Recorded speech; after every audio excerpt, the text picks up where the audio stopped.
How to use artifacts in Archero 2.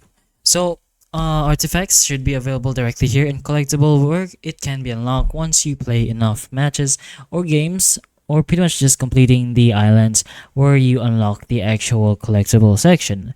Over here in collectibles, you should be able to see your talent cards, and beside the talent cards, there you'll find the artifacts, the ones you own and the ones you don't, of course. So if you're technically trying to see how to use the artifacts, that's technically not possible since once you get the item, it's already automatically in use. So as you can see over here, once you own it, you get its base stats and its special stats. You should be able to see these sets over here, right beside the codex.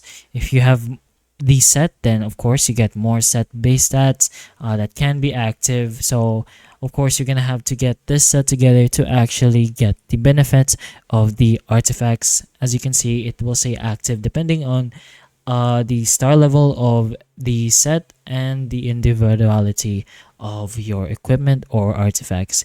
You can get these artifacts directly here in the wishing, in the shop. It costs 4,000 for 10 wishes, but you can get those wishing coins in specific events, limited time events, or special events.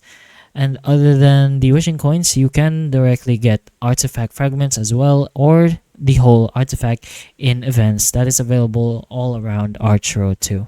But hopefully, you understand that the artifacts are technically already used once you get the item. And if the information of this video can help you, please like and subscribe for more videos like this, and that's all.